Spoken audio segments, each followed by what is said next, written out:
So Season 3 of Invincible has just wrapped up, and I thought I would talk about it because I want to. I have things to say, so I'm gonna make a video about it. I was initially gonna make a video on Season 2 when that first wrapped up, but now that Season 3 is here, I feel like that is very much unnecessary, especially now, because of some things that I will talk about in this video. And yeah, I think it comes to no one's surprise that I think this season is absolutely phenomenal in everything it tries to do, excluding animation, but I'll talk about that later. But when it comes to actual writing and storytelling and the thematic elements that this season is trying to give to the audience, I think it does those things very well. This season very much delivered. Pretty much every Invincible fan out there has been singing a very similar tune. I really don't have much to add in terms of praising the season. It's just very, very good. And in terms of like how everyone has been talking about it and the overall hype for the season, I think we're genuinely back at like season 1 level hype for the show, which I thought that was next to impossible with how good and successful that season was overall. And I guess on the topic of comparing it to season 1, I'm still not quite sure if Season 3 edges out Season 1 in terms of writing quality and just overall production value, in terms of how it's made overall. Because Season 1, the highs are very high. The Omni-Man plot is just so engaging throughout every episode of Season 1. It very much just keeps you watching all the way through, and it is so good, and the climax is very, very satisfying, and you see why people love Invincible when you watch Season 1. It's so good. And I will definitely say that Season 1 is better structured than any of the other seasons. Like, everything is set up and then paid off at the end. Like, it is very, very well written. Everything from Sinclair's Reanimen to the Hail Mary Kaiju, even the murder of the Guardians of the Globe, I'd say was a setup for Immortal coming back and still, again, losing against Omni-Man. Meeting up with Alan at the very beginning of the series and at the end of the series, setup and payoff, and even Amber's stupid reason for not liking Invincible saving them did motivate Mark to be very down about himself, and then at the end being very heroic against Omni-Man, and then even the Mauler twins are the ones that revive Immortal and give Rudy his new body. It's very well written, and everything just has a certain flow to it. Everything ties together. It is very fun to watch. They really wanted to make a first impression with the first season because it was worked on more than any of the other seasons. And it was very apparent that even if future seasons weren't greenlit, they were going to make an effort to make Season 1 the best it can possibly be, just to have Season 1 be good on its own if that's the only thing of Invincible that they're going to make. So with Season 2 and 3 being greenlit soon after Season 1 was such a hit success, they probably thought, hey, we don't really need to worry about these seasons being the only things we're going to make. We can just make these good and just give the fans more Invincible to watch because they like it. And so with this kind of understanding of how they made Season 2 and 3, it kind of reinforces a lot of the decisions that they made with these two seasons. And it makes a lot more sense in my opinion, because in my opinion, Season 2 is nowhere near on the level of Seasons 1 or 3. But I feel like that was kind of on purpose. I do remember a bit of the criticism that was thrown towards Season 2, in particular with how they handled Angstrom Levy, and yeah, I do totally get how they could have handled Angstrom and how they could have made him a more impactful villain, in my opinion. It's just that with Seasons 2 and 3, they're following the comics much more than they did with Season 1. Because Season 1 did a lot of changing with the Omni-Man plot, because it was much more engaging in the show with the edits that they made, because it wasn't revealed at first in the comics that Omni-Man was the one that killed the Guardians of the Globe, and it just had to be revealed at the end of that plot that he was the one that killed them, and it was kind of a murder mystery. But the show handles it much better because it's more about how Nolan keeping the secret from everyone, and that's just more engaging than how the comics handled it. And I don't know that much about the Invincible comics, but Season 2 and 3 didn't really do that much in terms of editing it. I know that the show is more of a second draft of the comics, but Season 2 2 in particular doesn't really do that much in terms of editing. I know that Season 3 did do quite a bit to just make it better and show us more events that we didn't see. Like, the entire origin flashback with Powerplex was done so good in the show, just because of how it handled Jessica and Gretchen Duvall, because we actually saw that the people that Invincible was trying to save from the collapsing building during the Chicago fight were actually Jessica and Gretchen Duvall, and that really hit hard, man. Like, knowing that Invincible tried to save those people, we actually know that Powerplex saw Invincible holding Jessica's severed hand, was just so emotional, and it was probably one of the best retcons I've seen in anything. And Season 3, Episode 7 does a lot of these things too, because the Invincible War in the comics wasn't really shown to us that much. In the show, they just kind of had to make up events to facilitate the episode. Like, in the show, we are actually shown for the first time ever how exactly Eve got her leg broken, which is a very nice addition. And of course we get the iconic moments from the Invincible War comic, like Rexblood's sacrifice, rest in peace my goat, and Darkwing's sacrifice, rest in peace not my goat.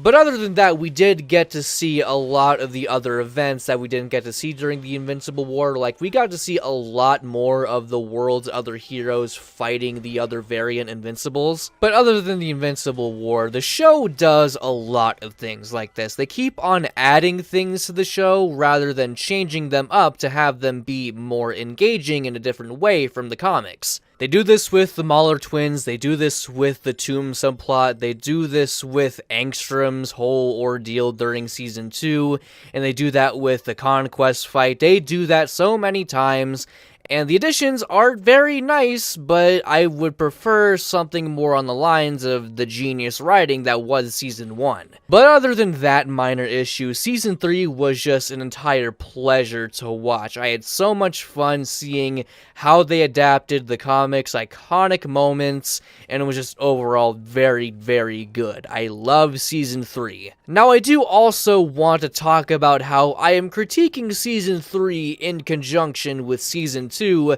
because like I said before, both of these seasons were greenlit at the same time, which means they were made at the same time. And that is very evident by the leaks we saw once Season 2 finished airing. It was very blatant that these things were being made at the same time. Especially with how Episodes 7 and 8 of Season 3 are some of the best animation we've seen from the show, other than like the Adam Eve special. To which I gotta say that I don't believe that these scenes were worked on after Season 2 finished production. I believe that these scenes were made in conjunction with Season 2's production. As I said before, these things were made at the same time. And that probably means that when they were making Season 2, they had Season 3 on their minds, so they were wondering how Season 3 would fit into Season 2 and vice versa. They connect together like Lego bricks. When you critique Seasons 2 and 3 like that, I think a lot of things make a ton more sense, because it's all a linear story of how Mark is coupling with the events that happened in Chicago in Season 1. It is a linear story of how Mark is learning the morals of life and death as a superhero. And while you could say that the messages that both seasons give off are very different, in that Season 2 is about him resenting his father and not wanting to be anything like him, and Season 3 is about him learning what it means to kill someone as a superhero. Other than that, a large amount of Season 2's plot is merely set up for Season 3. Like Anissa coming down to tell Mark that he doesn't know shit and that they will fuck him up is merely set up for Conquest, and Angstrom's whole ordeal and the finale of Season 2 is merely set up for the Invincible War, and at that, Episode 2's post-credit scene is also just mainly set up for the Invincible War. Even if it is merely entertaining the idea of evil Invincibles, that doesn't really do much compared to what it does in Season 3. The stories of Seasons 2 and 3 are meant to go together. Once people start looking at it like that, I feel like there's going to be a lot more appreciation for Season 2 in my opinion. And when I see people critiquing Season 3 on its own alone, I'm just thinking, hey, there's like a one half of the story that you're missing. Critiquing Season 2 and 3 is inherently incorrect in my opinion because they were made with each other in mind. That's how you're supposed to look at something like this. How something is made is integral for how you're supposed to critique it. And when I realized this, that gave me a whole new understanding of why Season 2's finale felt so underwhelming in my opinion, because there was a whole chunk of the story that was completely missing that we were waiting for. And what's so good about all of this is that even if you critique these seasons in my opinion, an incorrect way, it is still superb. Like, this is some of the best superhero animated content that we've gotten in so long. Like, it is really, really good. And also kind of going off topic, Invincible Season 3 was also released alongside Your Friendly Neighborhood Spider-Man, which was also just one of the best superhero shows that we've gotten in a long time. One of the best Spider-Man things we've gotten in a long time. It's superb. Won't you look at that? Invincible in Marvel Animation carrying superhero televised animation in 2 years in a row. That is very fun to see. Now, aside from my how-to tutorial of how to properly judge Invincible Season 2 and 3, Season 3 of Invincible was just overall incredible. Let me just talk about the hype moments in Aura for a second. This season had it all. We got Powerplex, we got the Invincible War, we got Conquest, we got Mark vs. Cecil, and the Mauler twins, just everything. Everything you like about Invincible is present in Season 3, and it is so good. Character writing, as always, Invincible is just awesome. The whole plot with Ray and Rex is very impactful and engaging. And it was very nice to see some characterization for Shrinking Ray, because in Season 1, she was nothing. In Season 2, she got clapped by the Lizard League and still was kind of nothing. And in Season 3, she has, like, a character that's, like, told to us, and we empathize with her. And Rex empathizes with her, and they have, like, a little bond that they have, because Rex is no longer an asshole. The Lizard League attack from Season 2 really did a number on the Guardians, especially Rex, because now he's, like, a totally different person, and he's like a fucking awesome dude now. Yeah, see what I said before about Season 2 organically connecting with Season 3 in a meaningful way. They go together like they're like the same story. See, you know what I'm talking about? Anyway, yeah, Rex has a whole character arc through this story, and it is amazing to see. And the hype for Rex as a character is completely justified. At the end of the Invincible War, he goes out like a champ. He sacrifices himself to kill an alternate Invincible. And that's just awesome to see. Not awesome that he's dead. We miss our goat so very much. But his character arc was done so well. And they also got a new prominent character introduced in Season 3 and technically Season 2, but they didn't do shit in Season 2 because they were a baby, and of course I'm talking about Oliver. Mark's little brother and now the sidekick to Invincible, Kid Omni-Man, wearing his father's logo with pride. And it's very interesting now because Invincible's whole thing is flipping superhero tropes on their head, and here we have the sidekick trope, but now he functions as a complete foil to Invincible. Because of his Thraxan biology and he ages very fast, he remembers a lot of what happened during his very early life. And because of what he's had to endure with the Viltrumites and Angstrom, he's now developed an understanding that villains need to die because they are villains, they are doing bad things, and they are hurting more people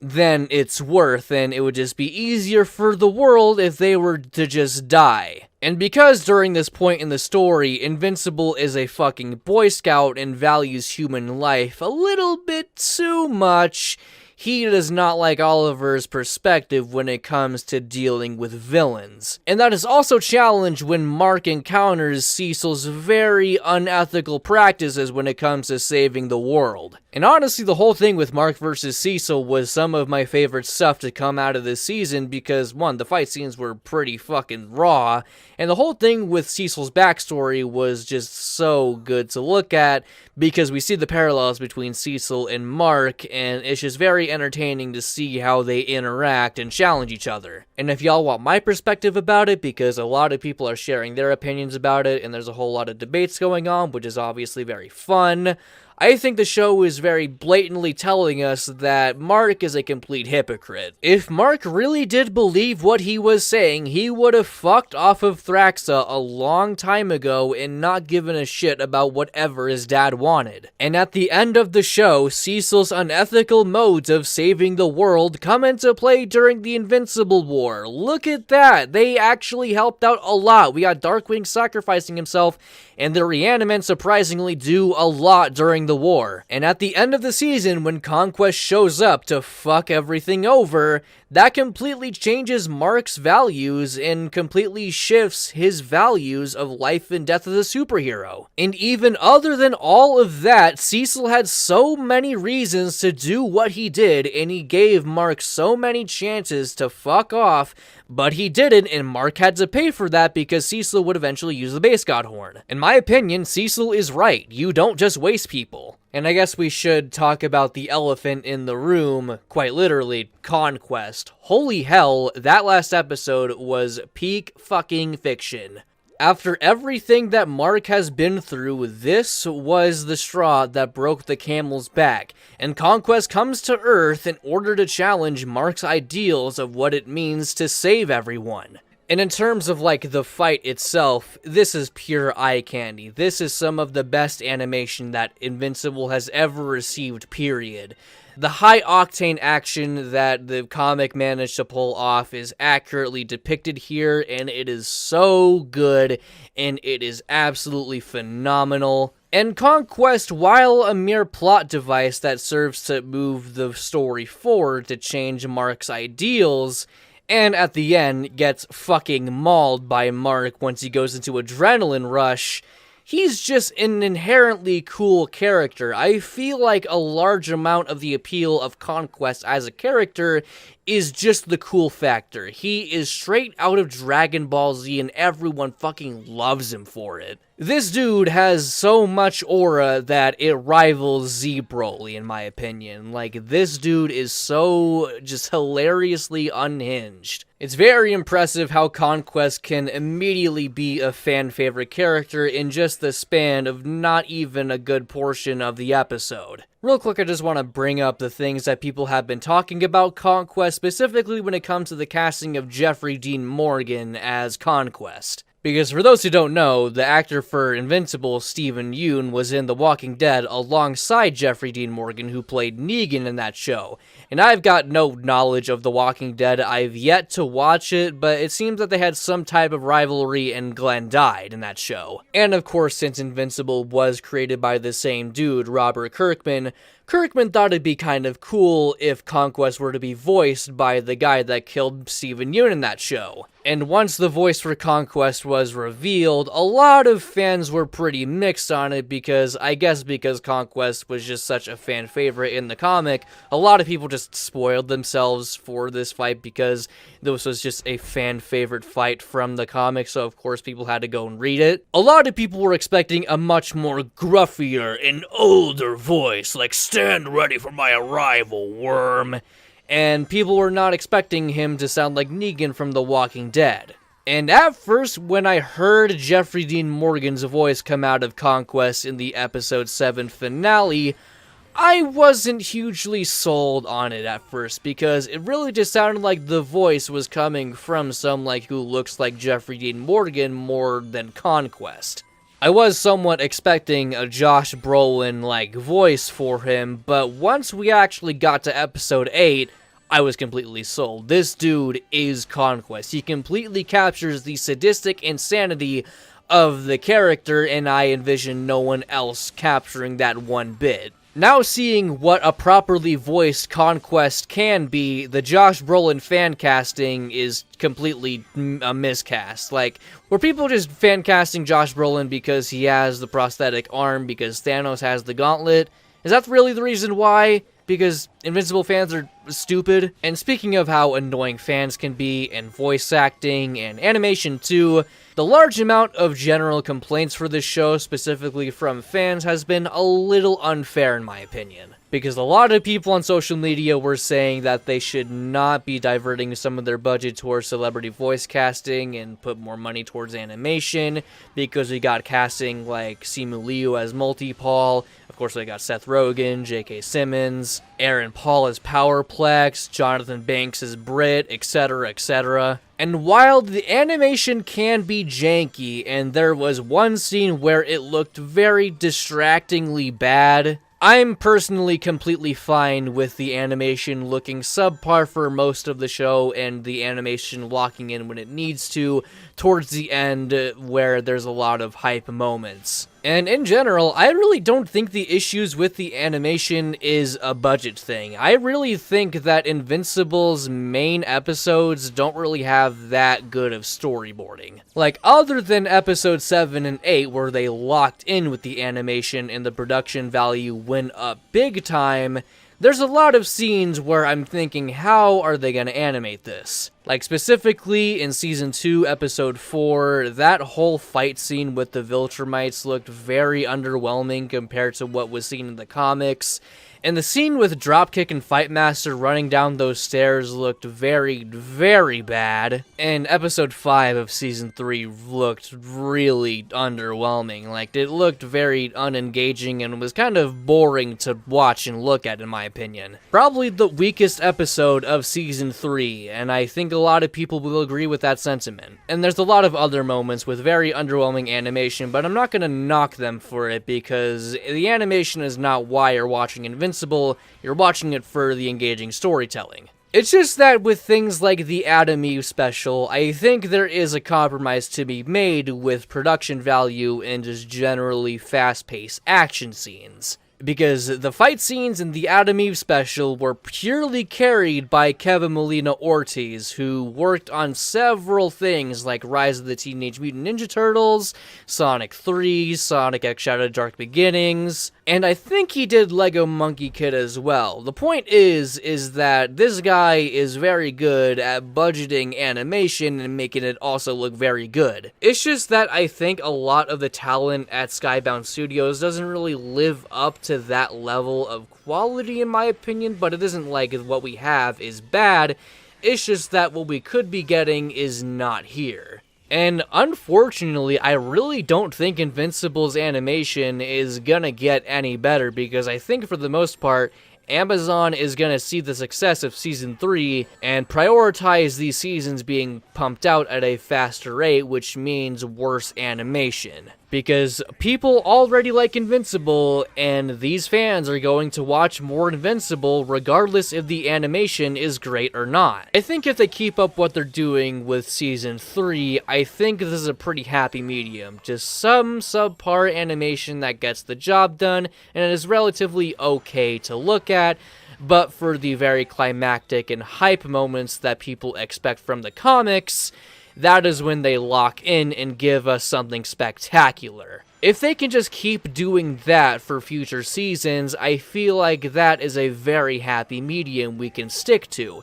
And that means they can hire however many celebrity voices they want to. I don't really care. And I suppose at the end of this review, there is one last thing that I want to point out, and that's in the show's writing, in that how I really don't like this show's tendency to tell and not show. This show has this same issue that I keep on seeing repeated over and over again, and I guess that's just kind of in the Invincible writing style, because this issue is in the comics, but somehow it just bled over into the show. Because, for example, a character that's supposed to be very menacing will say something that they've done, which is very gruesome and menacing, but we don't really feel anything. They just kind of say that, hey, I did this thing, and you're supposed to fear me for it. Yeah, I did that. I totally did that. Huh, so that's what you were practicing on those protesters last week. I missed lunch because of that riot in Bangkok. I wouldn't even keep you as a slave in my empire! After a year in a Viltrumite prison, I could use a warm-up. I've killed you before, and I'll kill you again. I murdered my own father.